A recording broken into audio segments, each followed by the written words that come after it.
우리 같이 좌우 앞뒤 인사하겠습니다. 잘 오셨습니다. 감사합니다. 고맙습니다. 환영합니다. 안녕하세요. 오늘 제목은 하나님의 영광을 보리라 라는 제목을 가지고 말씀을 드리고자 합니다.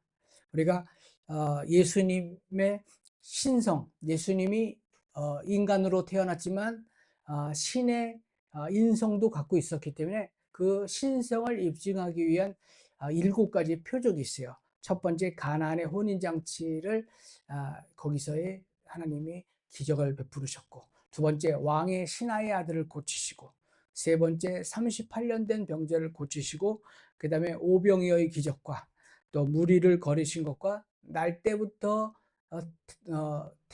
맹인으로 태어난 사람을 고치신 것, 이렇게 6개와 마지막으로 최고의 표적이라고 할 수 있는 죽은 나사로를 살리신 그 기적이 오늘 7번째 기적입니다.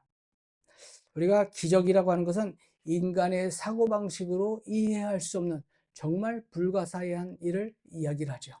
그리고 기사라는 것은 그냥 기이한 일, 그리고 이적은 뭐 이상한 일, 그러니까 기적과 같은 뜻으로 보통 봅니다. 그 다음에 표적은 조짐이나 징조, 표시, 사인이지요.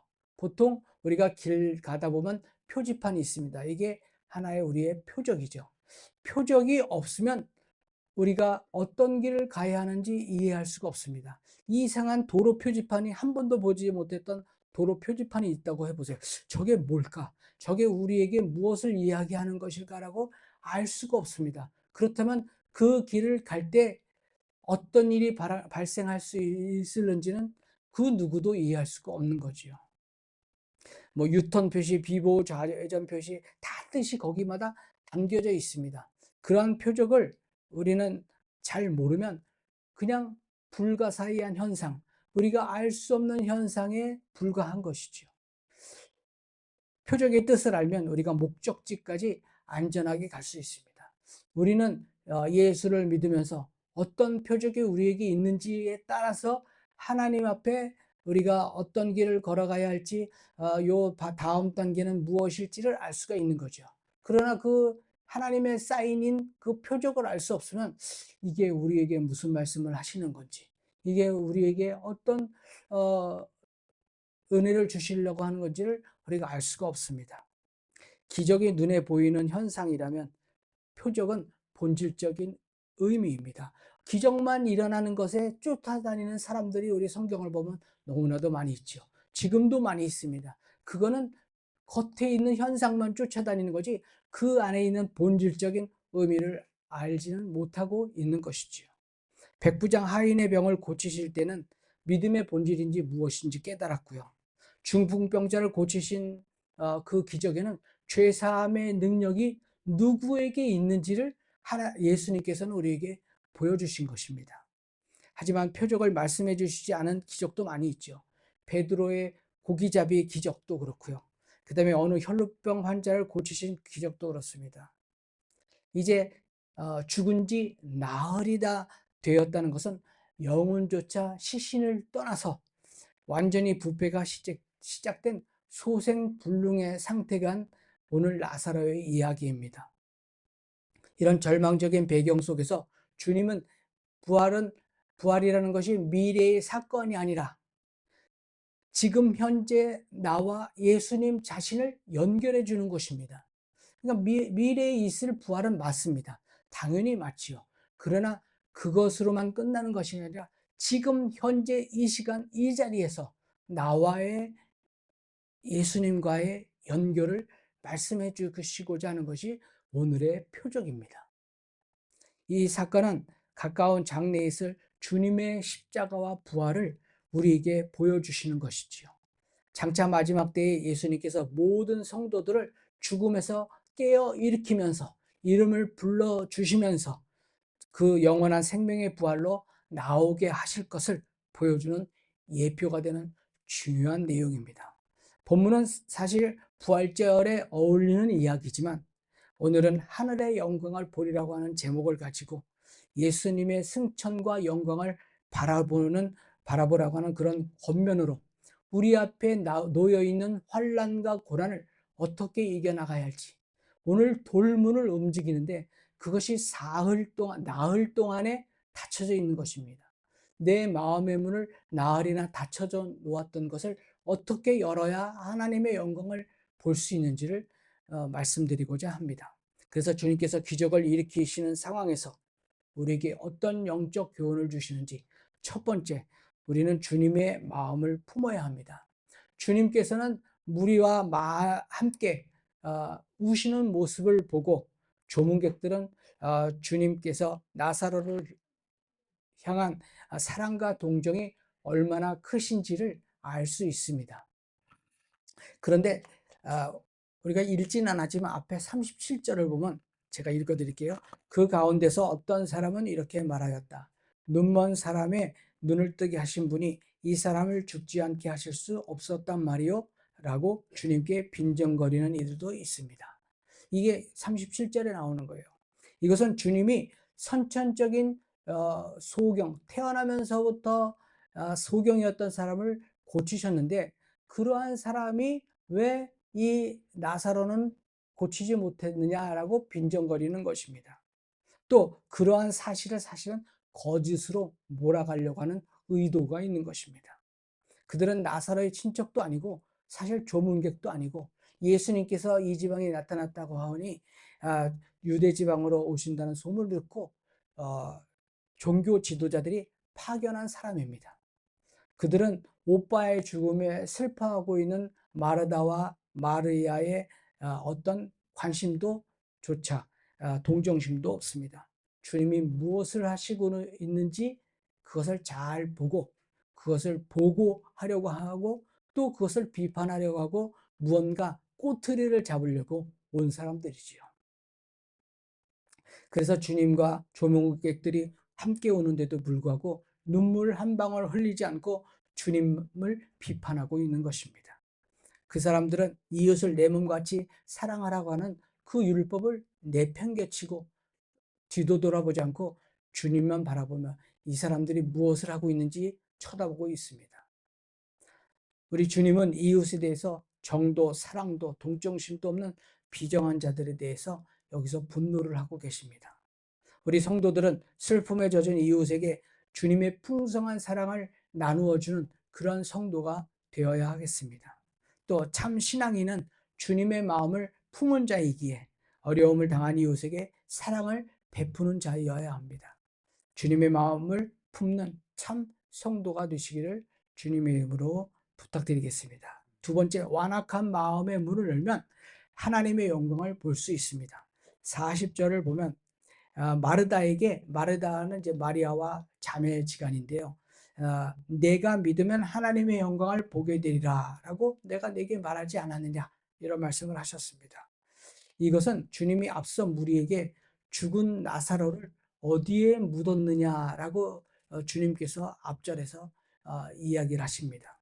이는 그들이 주님이 오셔서 살리실 것을 믿고 나사로를 이미 무덤에 장사 지낸 것과 또 마르다의 불신앙을 책망하시는 내용입니다. 사도행전 9장을 보면 도르가라고 하는 구제를 많이 한 여성도가 죽은 사건이 나옵니다. 근데 이웃들은 그녀가 죽었을 때 바로 장사 지내지 않고 시신을 다락에다 놓고 베드로 사도를 불러다가 그를 살리려고 준비를 해놓지요. 마르다와 마리아가 진정으로 주님의 권능을 믿었거나 아니면 혹시라도 다시 살려주실지 모른다는 가능성을 생각했었다면 죽은 나사로를 굴로 만든 무덤에 놓고 그 무거운 돌, 장정 넷 이상이 그 돌문을 그걸 이렇게 굴려서 막아놓습니다. 그렇게 해놓지 않았다라는 거지요. 유대인 무덤에는 수직으로 판 것과 수평으로 판 형태가 두 가지가 있는데요. 이 나사로의 무덤은 주님이 훗날 묻힌 것 같은 수평식 무덤입니다. 그런 무덤 안에는 선반이 있어서 시신을 그 위에 올려놓고 큰 둥근 바위로 무덤문을 만들어 놓았는데, 이것이 굉장히 무거워서 한 번 또 움직이기가 굉장히 쉽지 않습니다. 그러니까 이걸 막아놓았다는 것은 그냥 우리 나사로가 죽었으니 그냥 여기서 끝났구나라는 것을 단정짓는 것입니다. 그러나 주님은 당장 그 무덤을 막은 돌로 옮겨 놓으라고 명하시는 거죠. 그 돌문은 주님에 대한 마르다와 마리아, 그 주변 사람들의 불신앙의 상징입니다. 그리고 마르다가 죽은 지가 이미 나흘이나 되어서 벌써 부패하기 시작했다고 이야기를 하자마자 주님께서 너희가 나를 믿으면 하나님의 영광을 보리라라고 말씀을 하신 것입니다. 마르다는 동네 어귀에서 주님을 만나서 주님이 부활과 생명을 주시는 분이라고 사실 고백을 먼저 했어요. 했는데도 불구하고 주님께서 이러한 기적을 일으키신다는 걸 또 까먹은 거죠. 그것을 잊어먹은 그 이후로 하나님의 영광을 보지 못할 수도 있다는 것입니다. 나흘이나 됐다라는 것은 우리 성경에서 나흘이라는 표현이 몇 군데 있어요. 그러니까 아브라함 보고 하나님께서 네 아들을 바쳐라 라고 해서 아라사르로 아들을 데리고 갈 때가 나흘입니다. 이렇게 그 나흘 동안에 얼마나 너무 힘들었을까요? 자기 와이프에게도 내가 아들을 죽이겠다라고 얘기도 못하고, 아들한테도 내가 너를 죽여야 된다고 얘기도 못하고, 종들에게 야 이제 내가 저기 올라가서 내 아들을 죽일 거야 라고 얘기도 못하고, 그 마음속 얼마나 끙끙거리고 알았을까요? 정말 그 마음은 부모가 되지 않아서는 알 수 없을 겁니다. 그러니까 지금 나흘간 이 나사로 무덤을 막았다라는 것은 이제 나사로는 여기서 끝났고 하나님의 영광을 볼 수 있는 거는 그냥 자체적으로 아예 그냥 없다고 처음부터 생각을 가지고 있었던 것입니다. 그러니까 우리는 주님의 권능을 불신함으로써 마치 무덤을 막은 단단한 돌문과도 같은 것입니다. 성경은 주님의 은혜를 듣고 보고 믿지 않는 자들의 마음이 바윗돌같이 완악하다고 표현을 하십니다. 이 완악한 마음 때문에 통일 이스라엘 국가도 바벨론에게 멸망을 했고요. 오늘 이야기처럼 하나님께서 친히 보내신 그리스도 믿지 못하고 완악한 마음 때문에 십자가에 못 박히신 것입니다. 그러므로 성경은 우리 마음이 완악해지는 것을 경계하라고 합니다. 항상 마음을 열어놓고 주님의 은혜와 명령을 받아들일 수 있도록 해야 합니다. 세 번째로 주님처럼 기도할 때 하나님의 능력이 나타납니다. 41절을 보면 이제 돌을 옮겨놓고 예수님께서 하늘을 우러보면서 기도를 합니다. 하나님 아버지, 내 말을 들어주신 것을 감사드립니다. 42절, 언제나 내 말을 들어주시고, 또 이렇게 말씀드리는 것은 이제 무리를 위해서라고 기도를 하시면서 마지막으로 아버지께서 나를 보내신 것을 믿게 하려 하신 것입니다라고 기도를 하지요. 나사로 무덤 앞에서 하나님 아버지께 간구하는 내용으로 이제 마지막으로 공생에서 최후의 표적으로 죽은 지 나흘이나 되는 나사로를 살리시기 위한 기도가 되는 겁니다. 하나님 아버지에 대한 간구로 이루어지죠. 주님이 하나님 아버지께 하늘을 우러러 기도한다는 것은 겸손한 자세로 기도하신 것입니다. 나사로가 부활하는 기적은 주님의 자신의 능력으로 하신 거지만 그 권능은 하나님께서 주셨으니 하나님 중심의 기도를 겸손하게 드리는 것이 우리 성도들의 기본입니다. 다음으로 주님은 아버지 내 말을 들어주신 것을 감사드립니다 한 것은 하나님께 합당한 기도는 하나님께서 반드시 응답해 주신다라는 믿음을 가지셔야 합니다. 또 주님은 감사하는 마음으로 기도를 드리십니다. 하나님께서 당신의 기도를 들어주실 것을 알고 믿고 그것에 대해서 응답해 주신 것을 감사를 드린 것이죠. 이어서 주님은 타인의 유익을 위해서 기도하십니다. 주님의 기도의 목적은 나사로를 살리신 거죠. 그러면 나사로를 살려내려는 목적은 나사로와 마리아와 마르다 두 자매 그리고 수많은 조문객들에게 하나님이 살아계시다라는 것을 알려주려고 기도를 하신 거죠. 나사로를 살려주신 것입니다. 즉 주님은 자기를 위하여 기도한 것이 아니라 타인의 유익을 위해서 기도하신 것이고 이웃을 사랑함으로써 드리는 기도가 정말 성숙하고 고귀한 기도라는 것을 우리는 알아야 합니다. 이러한 기도가 하늘의 보좌를 움직이는 힘이 있습니다. 마지막으로 중요한 진리가 있죠. 주님은 아버지께서 항상 내 말을 들어주신다라고 하는 그런 것을 압니다. 이게 참 중요한 고백입니다. 이 말씀은 주님이 항상 하나님 아버지의 뜻대로 살고 그분이 기뻐하시는 일을 항상 하였기에 하나님 아버지가 주님 기도에 항상 응답해 주신다는 것을 주님이 알고 그렇게 기도를 하신 것이죠.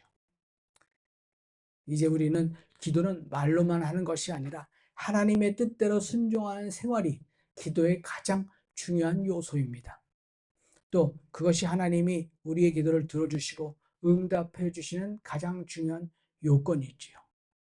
열심히 기도를 하고 하나님 나 이거 필요합니다. 이거 주십시오라고 기도해놓고 하나님이 그래 너 이거 줄게라고 준비를 하고 있었지만 바로 뒤돌아서 휙 가버리면 어떡합니까? 끝까지 하나님이 주신 것을 믿고 감사하며 하나님 앞에 기도를 하시는 겁니다.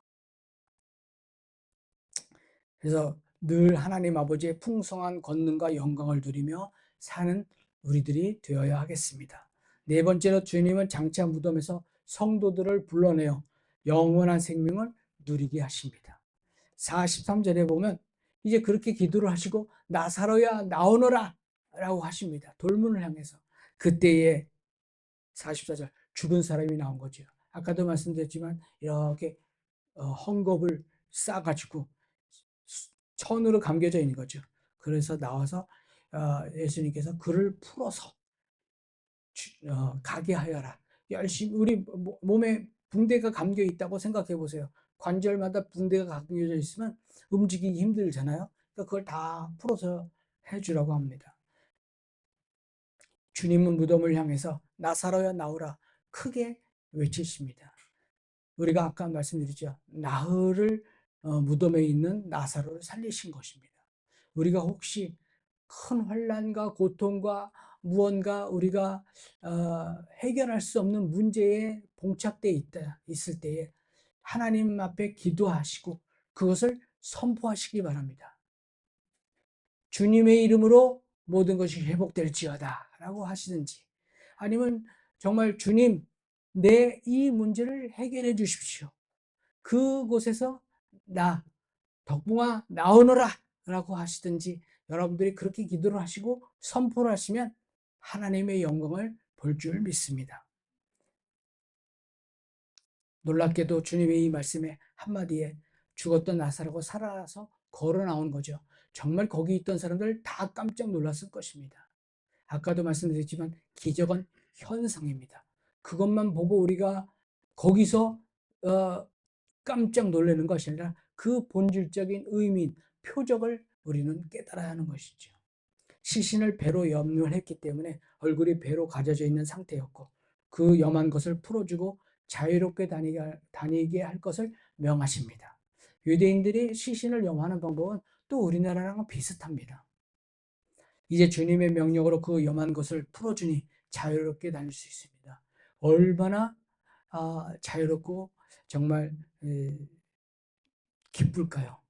우리가 어떤 환난과 고통과 어떤 큰 문제가 해결이 됐을 때 그 기쁨은 놀랍습니다. 그거는 체험해 보지 않고는 알 사람이 없지요. 정말 그러한 어떤 문제라든지 정말 하나님 옆에 기도하시고 그 기도한 것이 풀리고 정말 하나님의 영광을 보시기를 바랍니다. 주님이 나사로를 무덤에서 되살린 이 기적은 장차 주님께서 재림하실 때 무덤 위에 있는 성도들을 부활시켜 주실 것에 대한 예표요 모델입니다. 주님은 장차 오실 때 이 잠자고 있는 각 성도의 이름을 불러주십니다. 저희들이 그러니까 지금 우리가 살아있을 동안에 예수님이 오신다면 살아있는 동안에 주님을 만나겠지만 혹시 우리가 살아있는 동안에 주님이 안 오시고 우리가 죽음을 맞이한다면 우리가 무덤에 가 있을 때 주님께서 우리의 이름을 불러주시면 우린 새로운 부활의 몸을 입고 부활할 줄 믿습니다. 주님이 큰 소리로 우리를 깨우실 때 즐겁고 떳떳하게 주님의 얼굴을 뵐 수 있는 성도들이 되시기를 바랍니다. 우리 인생을 불행하게 만드는 가장 근본적인 원인이 가장 큰 것이 죽음이라는 것이지요.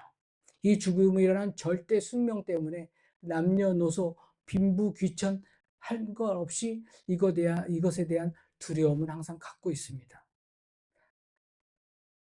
또 이것 때문에 참된 즐거움과 행복을 누리지 못할 때가 있지요.